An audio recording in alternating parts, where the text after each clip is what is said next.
Hey folks, welcome back to Good Enough Customs. So, question for the class. Have you ever had one of those days where you have the concentration of a squirrel on crack? You can't stay focused on anything. You're literally bouncing around doing a million things and you're spinning your wheels and not getting anywhere. Yeah, that was me yesterday. I started a lot of things yesterday and didn't finish a damn one of them, and feeling kind of bad about it today because not only did I not finish really anything yesterday, I didn't do a YouTuber's job of filming. I did a horrible job of filming. So I do have some random clips that I might could toss in here, but I mean, there's not a lot. So let's just kind of start off with what I was doing yesterday. You might recognize this yellow, which looks like a trailer, part of a trailer harness. That goes over to the fan for the HVAC. It's also got a splice point where it looks like they twisted it together just on the other side of the AC condenser or the AC box there, and then wrapped it with electrical tape. So we'll check that out. Then it also ties back to this, and I'm not sure how it ties back to this. I honestly am not understanding this. Hadn't pulled this yet, so I don't know what it looks like underneath. I got no power on this end, so I'm thinking this probably plugged into something. But as I was looking, I noticed that we've got this little guy has been peeled. You know, it's my user pocket knife, opened up that wire. And I'm thinking they may have taken this and looped it around that to get whatever this other end of this goes to, which I'm guessing is a switch under the dash. There's 3 of them to turn off and on the fan, possibly. I don't know. Not too worried about that. It would be nice to have the fan, you know, for defrost and stuff like that. But if I ain't got it, no big deal. So we've got to clean this up right here, fix that little fray. Figure this out, what's going on here. I did put a test light on this, and it is hot with the ignition on. So we do have power going to that, and it's, you know, just open. So that's always good.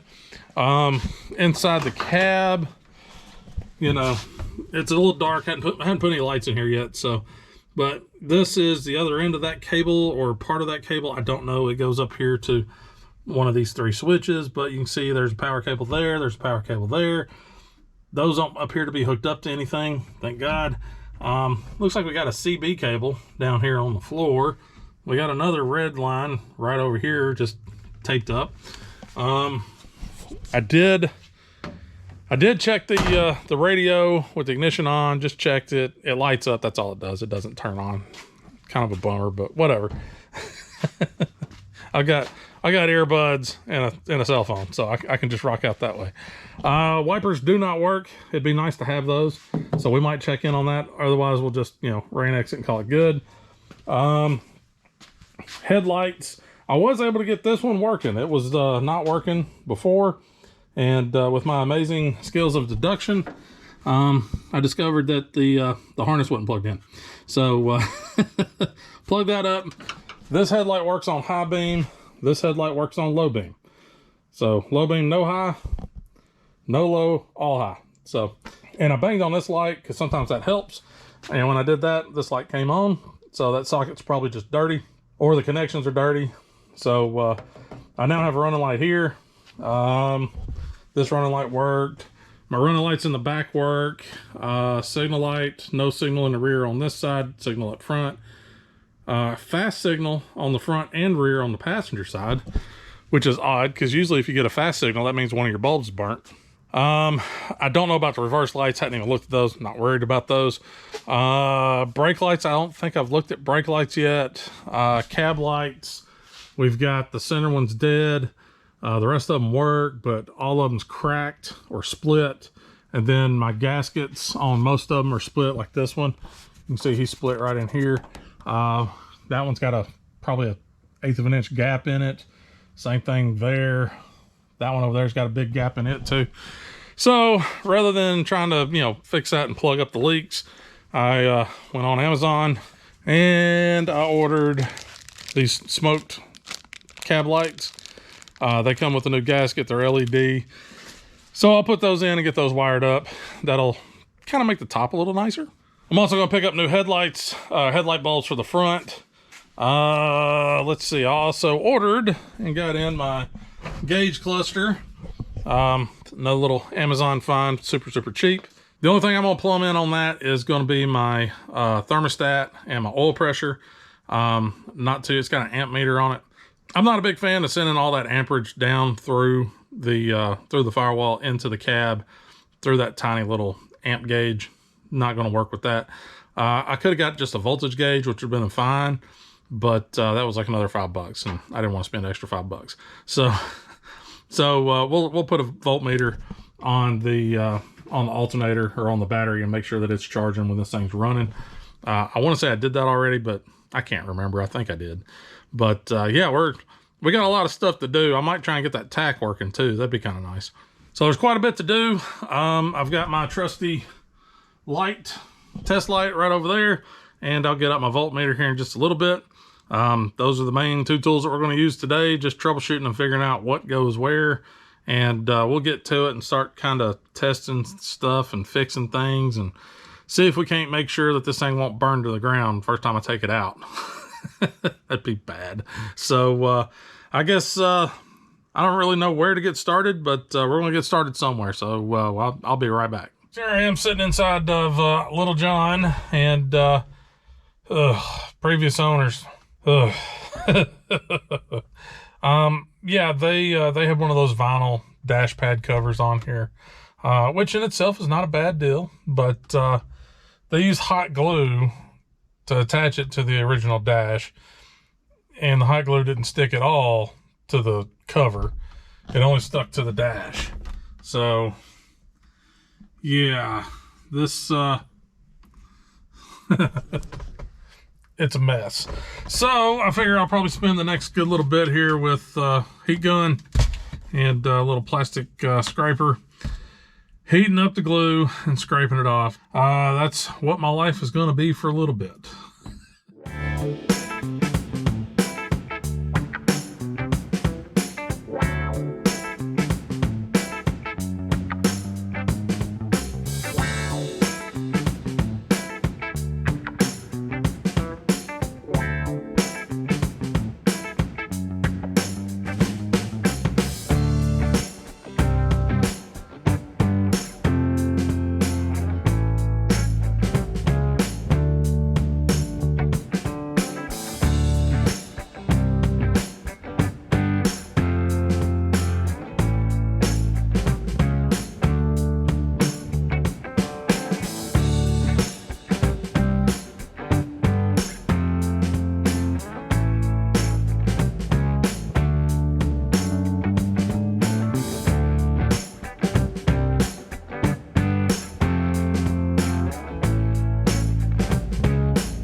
All right, so everything that I read online said use heat gun, hair dryer, whatever, and a plastic scraper, and then use some alcohol to try to get it to break loose. So the heat gun didn't work too terribly well, but you can tell it's got quite a bit of it off. The heat gun, like I said, wasn't working too terribly well. So basically, I'm just taking the scraper, and on the bigger spots, I'll just sit there and just kind of back and forth it until I can kind of get an edge up. And then once I get an edge up, I can kind of saw that whole big chunk off, which, you know, I've already got all these chunks off. But like this big chunk right here, you know, it's pretty good size. So I'll just take this and just try to get a corner worked. And then just, yeah, there we go. So I got most of it off. And the remainder, what I found is just some friction and fingerprints, and you can work most of this stuff right off. So that's kind of what I've been doing, and it's working okay. I haven't tried any alcohol yet. I figure I'll get the big crap off and get as much off as I can, you know, by hand and with the scraper, and then we'll come back and see what some alcohol does to this. You know, maybe we'll get a little crazy with it and maybe put a little lacquer thinner on it or some brake clean. Brake clean cleans everything. So so you know, maybe some penetrant. I don't know. We'll try a bunch of different stuff, see what what helps to pull this crap off a little bit better. So I'm gonna keep working on it, and I'll check back in with y'all here in just a little bit. All right, so here we are with the dash. I've got all the big globs off, most of them. There's still a few globs like this guy. He's not real thick, but it is pretty big. It's being kind of a bear. So yeah, you can still do that and get a lot of this crap off. It's almost never ending. There's hot glue everywhere. Don't ever use hot glue on a vehicle. It ain't made for that. Good God, this is a wreck. I'm still on the fence. I might pull the dash off just to work on it a little bit easier. I may not. It may stay here, but I do need to get some wiring taken care of. So let's get to that. All right, here's where we're at. Pulled all the old wiring and crap out, so it's much cleaner in here. Got a good shot of the fuse panel. The only thing that I'm curious about is this orange wire here. I believe that goes to the back. I've traced it to a butt connector, which then goes to two smaller wires, which then follow the speedometer cable down, and I think it goes back here to the bed. Well, you can't see it. It's under the exhaust pipe. There's I think a 7-pin connector for trailer lights. I did disconnect that from the fuse block, and I lost all my parking lights.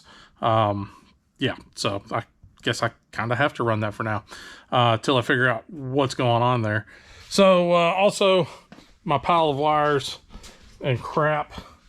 This is everything that I've pulled out so far. Yeah, it's good, high quality stuff. Which one was it? Where is that guy? This guy. Yeah, somebody used that and decided to leave, just bare copper hanging out. That was attached to a hot wire.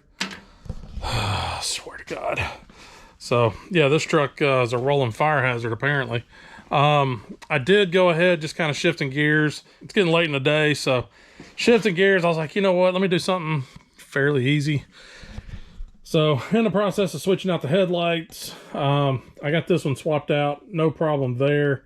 I do need to aim it up a little bit because it's really pointed down. Passenger side, yeah, this didn't go very well.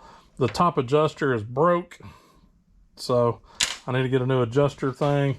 As I was pulling it out, the freaking thing broke in half, so the lens separated from the back. So yeah, that's neat. Yeah, as soon as I get another adjuster, I'm not making another run out to the parts house tonight. I'll probably just go tomorrow. Get another adjuster, or the plastic part for the adjuster, and put that up on the top. Then I can put the passenger headlight in. But I did check the driver's side light whenever I hooked everything up, just to verify I had high beam and low beam, and I only had low beam. So great. And I don't have a light over here to show, but down here on the connector, boy, that's some terrible lighting. But it's got 3 prongs, and in those prongs, it's really corroded. So I cleaned them, and then I noticed they were really open, so I squished them back down a little tighter. And then now I have high and low beam, at least on the driver's side. So I got to do that over here on the passenger side as well, not to mention putting all this back together. So we're getting close on the front to having that done. Should have that squared up tomorrow, no problem. I haven't even touched back here on the tail light. This one I need to pull out because that's extremely concerning that thing melted as bad as it did. So I need to pull these tail lights out. May do that here in just a minute. Pull those out and just check and see what's going on back here. I haven't put a voltmeter on anything yet, but I'm thinking I've got some bad grounds floating around because it's really, really weak. The lights are not really strong. I'll probably check some grounds here in just a little bit, or tomorrow. It's like 8 o'clock at night on Saturday. I haven't eaten dinner or anything, and I'm getting really hungry, so I think I'm gonna call it a night for tonight. Doesn't feel like I've gotten a whole lot done, but I've gotten some stuff done. A lot of little stuff to get knocked out today, so I think I'm gonna start with one of the easier ones, which will be getting the gauge pod, gauge cluster, whatever you want to call it, getting this guy routed and kind of installed. I do need to get that copper line and route it and do all that fun stuff up underneath the dash and get that into the engine bay so I can get it attached to the oil pressure sending unit. I think I'm gonna start here and get that going because that one, that's all new stuff. I'm not gonna wire lights up to it because, you know, if need be, I can just take my phone and turn the light on there and look at it at night. But I need to get this guy in just so I know the health of the motor. And then from there, I can start looking at lights and try to figure out, you know, basic lights, what's going on here, and hopefully get some of that sorted out. That's kind of, you know, knowing the health of the engine and getting basic headlights, tail lights, signal lights. That's the minimum of where I want to be at today whenever I wrap up. So I guess let's get to it, and I promise I'll try and make it make sense. Hopefully.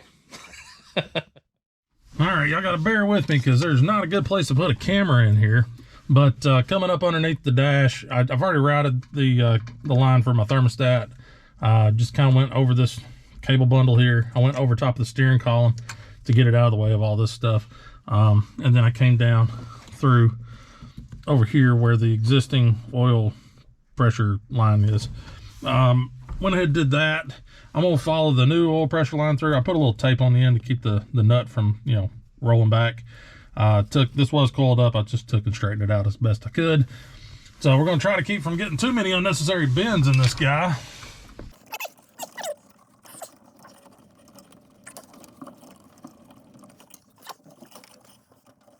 So now the fun part is trying not to bend this guy too bad and get him through the firewall. There should be a grommet here, but there's not. So we're just going to keep going with what we got. I will take probably this piece of hose and lay it over top of this, you know, split it and put it over top of this so it doesn't rub metal on this copper. And I'll do that once I get this guy, you know, out and settled and where it needs to be and all that fun stuff.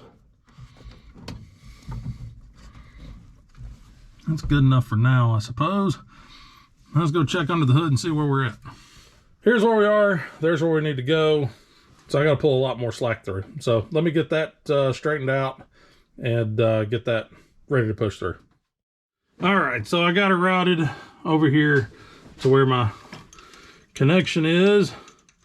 So we're just going to unscrew this plastic one. Get him pulled off and out of the way. And then we're going to take my copper. As soon as I find the end of my tape here.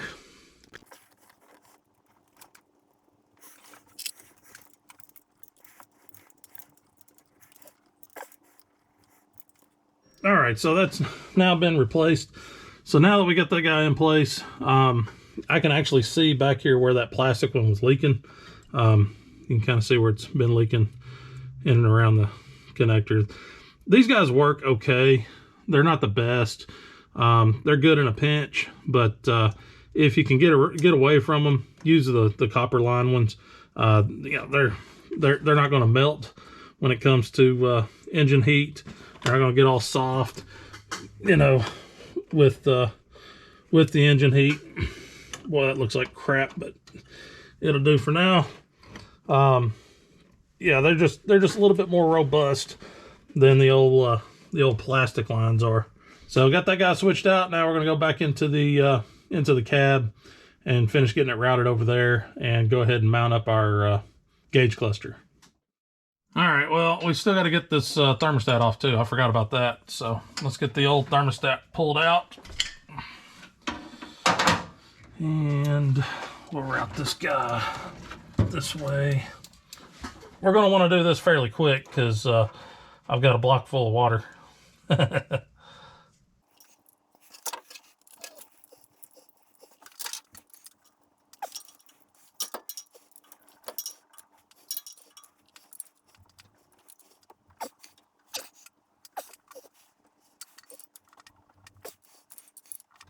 All right, so new thermostat is in.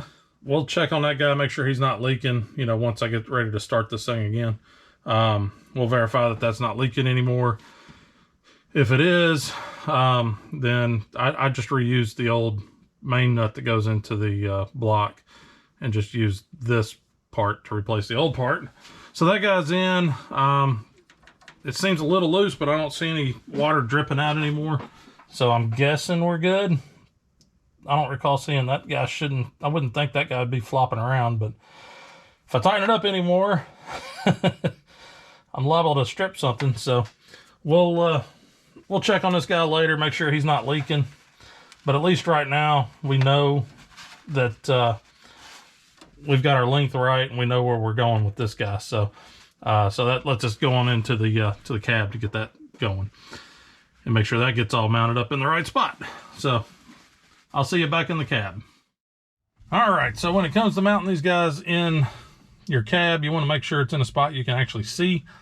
And I'm not a big fan of drilling a bunch of holes in things. So I've got a few holes that have already been drilled out. Like here's a hole here, there's a hole here, there's a hole over here. So I've got some holes that are already, pre-existing. They don't line up exactly with this cluster, but they're pretty close. So I'm going to take and mount this guy over here in this area. I should be able to see that just fine from the driver's seat and not have to worry too much about it. So I got to plumb in the oil pressure. I got to get it wired, plumbed in. And then once I get that done, I'm just going to zip tie it to these holes. I may have to make a couple of them bigger, but I'm just going to zip tie it up, and that should be just fine for what we're doing.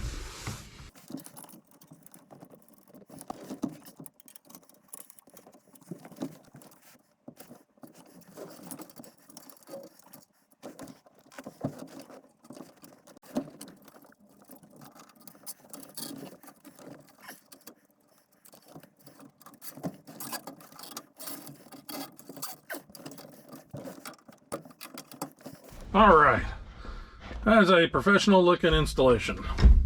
So it should be just out of the way of the gear shift. It might bump it a little bit, but there's give in it, so it'll be fine. But that'll at least let me see oil pressure and temperature.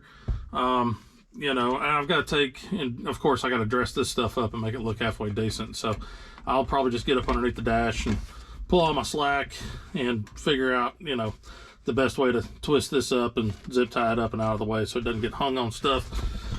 But that at least gets us, some sort of health of the engine, so to speak. I'll probably, like I said before, I'll probably take some rubber hose and split it to go right here where the copper line goes through the firewall. Since there isn't a grommet there, I'll take some rubber hose, split it, and just, encase that copper with it. And then anywhere else up underneath the dash where it makes contact, I'll go ahead and do that as well. That way I don't have to worry about that thing rubbing a hole in it and getting hot oil on my shoe or whatever. So, but I'll take and dress all that up and clean it up and make it look halfway decent to where it's not in the way of stuff. So let me get that done, and then we'll move on to something else. All right, ran out to Parts House real quick. Figured go ahead and knock out the headlights, get that done. That seems pretty quick. And I had to go, pick up a new adjuster because this one's, missing half of it. Kind of a rant, I guess. The adjusters, the new ones, they're the help version. Yeah, these guys. So little Dorman help ones. They don't match up exactly. So what I've got is this is the new one, or one of the new ones, and you can see it's pretty close to the old one, but it's off by just a little bit. So this little tab here, which is supposed to lock it in place on the core support, on the factory one is a little higher than this one. So these guys will not lock in. Kind of a pain, but they still work. I mean, you just got to get tension on it before you, before you go threading it down a little bit. That way it'll sit in the pocket and do what it's supposed to do. I made this side work just fine. No big deal here. Was getting ready to put the bulb in. I was like, you know what? Let me go ahead and adjust this guy, because he was pointed down. He wasn't quite this far down, but he was pointed down pretty good. So I was trying to tighten it up, and that's actually this one. It's pretty well stripped on the inside. It doesn't have enough grip on it to actually thread, actually thread in the adjuster screw up here on the top. So I figure I'll just take this plastic piece off and use it over on the driver's side so I can at least get some upward adjustment there, because it was pointed, I mean, sitting this close to the toolbox, it was pointed over here, way down low down here, when it should be pretty much damn near straight across. So it was, you know, about a foot off. So so I'm gonna get that adjusted up real quick. You know, slap this guy in. You can access that back here on the back. It's right up here somewhere. I don't have any light back there, so I can't see. But I'll get this guy adjusted up real quick with this new piece, and then I'll go ahead and get this other headlight in, and then we can make sure all the lights are working and doing what they should. So I guess I'll be right back.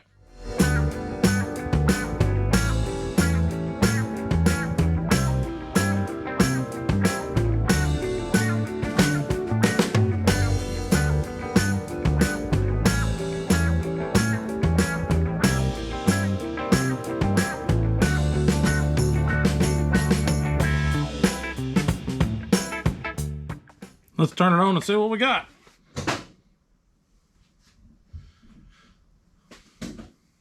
Low beam, high beam, low beam, high beam. Cool. Well, now we got both headlights. We're still having problems out of this guy. I'm gonna pull that signal light out and we'll see what's going on there. It could just be corrosion, not letting it make a good connection. So we'll pull that out and double check it here in just a second. But yay, lights. All right, so I got my parking lights turned on, and I got no light coming out of this guy. So here in the wiring harness, you've got 3 different pins. You've got this guy right here. He's gonna be your ground. And then you've got one for parking light down there at the bottom, and then one for the signal. None of those are seeming to light up. I pulled the bulb out and just kind of looked at it, and you can kind of see it's a little chalky on the end. So I think what we're going to do is we're going to clean that end. I did put the voltmeter on here, and I was only getting like 11 volts and 10 volts, which should be enough to light the guy, but at least, you know, it might probably be a little dim. So we've got some resistance somewhere. I'm going to guess probably a ground that needs cleaning, or it could just be the tabs on here are dirty. So I did check the bulb for continuity. Bulb is good. So I think first step we're going to do is just kind of clean all the contact points and see if that gets us, you know, lighting up like we should, or check our voltage and see if our voltage is a little bit better. And then if it's not, then we'll start chasing down this harness and figure out where it ties back to ground, and we'll check that ground. Now I did go through and verify that the 3 grounds that I can find up here, out here at the front of the truck, they all appear to be good. The way you do that is you take your meter and you just stick it on the battery, put it on the 12 volt, or you know, on your DC voltage, and put it on the battery, negative and positive posts, and see what your reading is. So right now we're at 12.4. So we're going to leave the positive connected straight to the battery. So that gives us a reference. So we know we got 12.4 directly off the battery. So we're going to come in here, like I got a ground right in here, just right here, body ground. So we're going to come in and we're going to touch that, and we're going to see where we're at. We should be pretty dang close. Yeah, we're at 12.39, 12.4. So pretty much the same there at that ground. So we know that ground's okay. We can come back over here and we can check on the motor. We can check that guy again, 12.39, 12.4. So we're good there. I have another ground down here on the frame. It's a little dirty, so I got to clean it up a little bit. But yeah, 12.39. That's perfectly fine. Now, if I saw a 12.2, 12.1, 11, then we definitely know we got a ground issue going on there. So I'm going to get in here and clean these contacts up on that connector and see what my volt reading is then after cleaning them up a little bit. Because that powdery, you know, crap can cause, you know, resistance and loss of voltage, so to speak. So we'll clean up the bulb, we'll clean up the contacts. I'm just going to take and scrape them down, probably just a flathead screwdriver. First I got to cut the lights off. Don't want to be doing that on a hot circuit. You know, you see sparks until you pop the fuse. But yeah, we're just going to clean all the contacts in on this connector. And then I'll also, like I said, this bulb's pretty chalky, so we'll clean that up as well. And then we'll check our voltage there. And then if that's still giving me 10 or 11 volts, then I'll have to figure out where that wiring harness goes and ties back to ground on the truck, so we can figure out, you know, where the voltage drop is.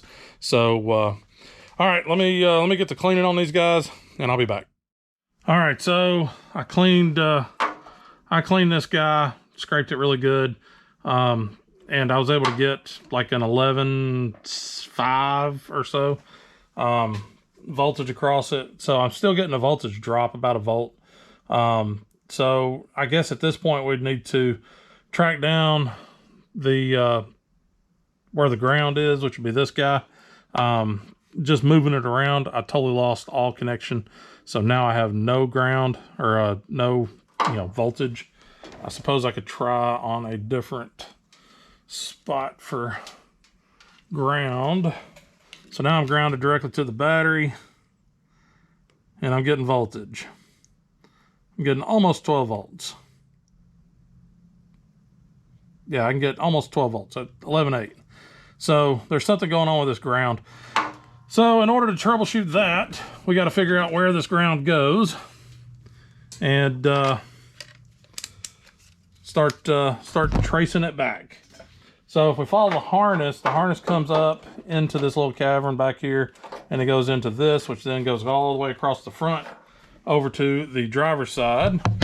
Comes over to the driver's side, and you might notice this guy's a little weak. Probably same thing, suffering from a weak ground. So now we just got to figure out where he comes up at. He comes up right here.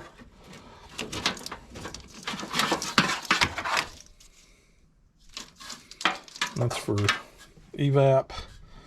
Let's see, so he comes up here, he rides this guy back over here, and he comes back into the fuse panel, which will then take us into the truck, and we'd have to figure out which one it is on the fuse block where that guy is, and then trace it down from there. It probably comes back here to the switch. So there may actually be something going on with the switch, and I think I might see the problem. Yeah, this fun crap. Somebody has butchered this damn thing. Oh, look at there. They just twisted them together. Okay, well, that solves that. It's like a really shitty onion. The more you peel, the worse it gets. So apparently somebody's replaced the switch, and they've spliced everything together using twisted up copper and electrical tape. Don't do that, because there's exposed wire. That one's a main hot coming in.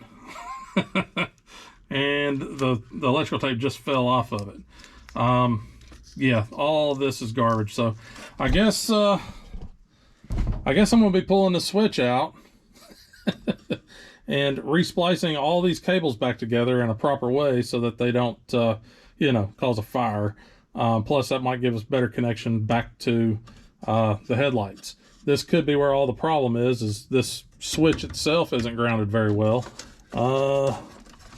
Let's see, where's his ground go? It ties in over here. That goes up to the cab lights. I don't know, we'll have to find the ground for this guy, but my guess is that ground is maybe this guy. I don't know, the ground's jacked up. So all the lights are screwed up because somebody cut the harness. All right, I guess I know what my life is for the next little bit. I'll get in here and strip all this back and clean it up and do it right-ish. All right, and yeah, I know it's difficult sometimes to get these light switches because this thing does not unscrew. This is your dimmer, so you can't unscrew this guy. So what you have is there's a little button right here that you push in, and go ahead and pull this guy all the way out, push that button in, and this guy pops right on out. And then to reinstall, you just push it back in there, and it should lock in place. Why are we not locking in place? There we go. Now we're locked in place. So yeah, it's pretty simple. You're just taking pull him out, push that button, pull him on out, and then you just unscrew this guy and the whole switch will come out.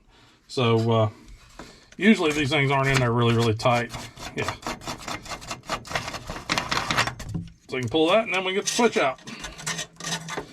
Fantastic. Yeah, this is going to be so much fun. Really looking forward to it. I guess I'm just going to go ahead and do this, and then I'll catch back up with y'all here in just a few.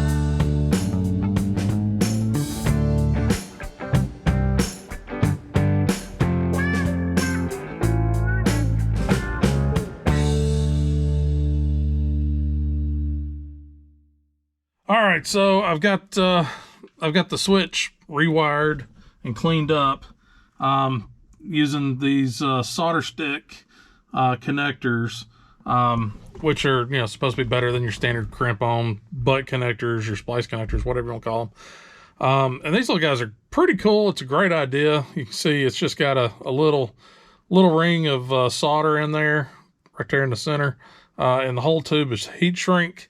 And it's not a bad idea. I think there's a little bit of a learning curve there because I basically was just taking and sticking in one end, sticking in the other end. They'd sit on top of each other, clamp it down, heat it up, and I'd probably burn 5 or 6 of them just trying to figure out how exactly to use them.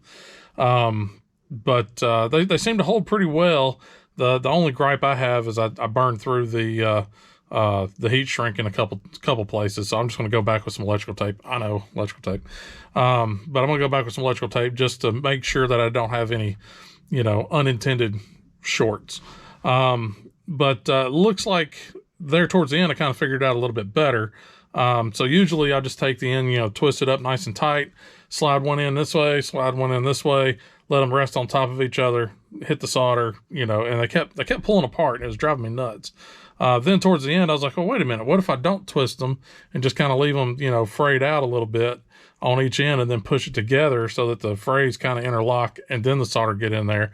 So that's what I did towards the end, and it works a lot better that way. So I'm still not 100% sold on them, but they seem to do a pretty good job. These guys are all soldered together, and they're heat shrunk. But like I said, there's a couple spots where trying to get the heat right to get the solder to melt, I burned through the shrink wrap. So, at least it looked like I did. So I'm going to go through here, just double check all that. If need be, wrap it with some electrical tape just to make sure I don't have any, unexpected shorts. But with that being done, I did hook up the battery again, and we can go ahead and pull the lights and see what's happening. So I did this just a few minutes ago, and of course this one's still working. Still looks a little dim, but this one's now working. But it wasn't working when I first started, so I was like, what in the heck is going on here? So I started kind of monkeying around with it, and come to find out that turn that light on. This connector, which is our ground, pulled it out, and you can see part of it. Let's see. Yeah, part of it broke off. So part of that connector was broken. So that's why I wasn't getting a good ground. But in chasing that wire back, discovered a different problem that I probably wouldn't have noticed otherwise. Well, maybe I would have, but I had no clue. So ended up fixing that one by bending the turn these lights back off. Ended up fixing that by just taking the little spade connector that's in there and just flexing it back over to where it makes contact, and shoving it back down in there. It's in there pretty good, so hopefully we don't run any more problems with that. The only other thing to do there is to put a new blade connector on the end of it, but I don't have any that are that type. So we're just going to work with what we got and just go with this. So, all right, so that's 2 problems fixed. So let me finish putting this front end back together and, you know, get my trim rings and pieces back on and, you know, get this put together. And then we're done up front on this, and then now we can work in the back and figure out what's going on with our lights on the back end of the truck. Tail lights, brake lights, signal lights. So let me get this finished up, and I'll catch back up with you. All right, so we got the front put back together, and we now have headlights and marker lights up front. Out back, we do have tail lights, and the blinkers are working now. So that's good. Now I did kind of get started back here in the back. My batteries on the camera went down, so I had to wait for those guys to charge up. So I got started back here on the back, went ahead and pulled the lenses off, and then pulled the, you know, the back side of the tail lights out and started looking into the sockets, trying to figure out what's going on here. This guy is off and on working. So I'm thinking this socket may be bad. I may need to go ahead and replace this socket. It's dropping in and out like crazy. I can't get consistent voltage out of it. This side over here, I can get pretty consistent voltage, but I can't get a bulb to light up. So I'm not sure what's going on with that. What I may end up doing is just go ahead and replacing both sockets. Just get new sockets in here that'll be fresh. These guys, they're not as springy as they should be. You know, they're pretty weather beaten, you know, pretty wore out. So I think it's going to be the best course of action. Just go ahead and replace the tail light / brake light sockets. And I can order those guys off of like Amazon and eBay and stuff like that, and they're relatively cheap, so it's no big deal. I did notice when I was up underneath the dash earlier, I noticed I have it's like a secondary fuse panel over here. I'm not sure what that guy's doing, but it does have looks like a blinker relay on it. So that may be why my blinkers are still blinking really, really fast. So I'm not sure why that is. If I have both relays going, is that what's causing that? I don't know. So I got to investigate that guy a little bit and see what's going on there. But yeah, this weekend really got away from me. I started a lot of little projects and didn't really finish a lot. I mean, yeah, I did get a couple things done. You know, got the headlights up front working. That's good. Discovered, you know, this god-awful mess. Got this repaired, so this is actually in pretty good shape now for the headlight switch. Also got the gauge cluster installed, so now I can keep an eye on thermostat and oil pressure. Make sure all that's still in good shape, you know, as I'm moving along with the truck. So I got a few things done, but not nearly as much as what I'd hoped. But you know, it happens like that sometimes. You know, yesterday was a really rough day trying to keep focused on any one thing. So I think what I'll do is I'll get some new sockets ordered. I'm gonna go ahead and probably just order new taillight lenses, because this one's, you know, really bad shape, and that should come with a new, you know, backing plate. So I may be able to order it as just one big kit with taillight lenses, plate with a socket, maybe all the sockets, and just get that done. So I don't remember how much those things cost. It's been a hot minute since I've, you know, ordered these. I want to say I ordered some for Steve way back in the day, and they were like $35. They're probably $100 now or something. I may have a few floating around in here. You know, I thought about stealing the ones off of the K5 because they're not in bad shape. They're not in great shape. They're very, very weathered, but I may steal these and just use these guys. But either way, I'm still going to need sockets. So, and then put the fresh ones on the Blazer. So that may be what we do there, but I don't know yet. We'll figure that out. So anyhow, that'll wrap it up for this one. I do appreciate y'all guys watching. If you want to follow me on social media, that information is listed below.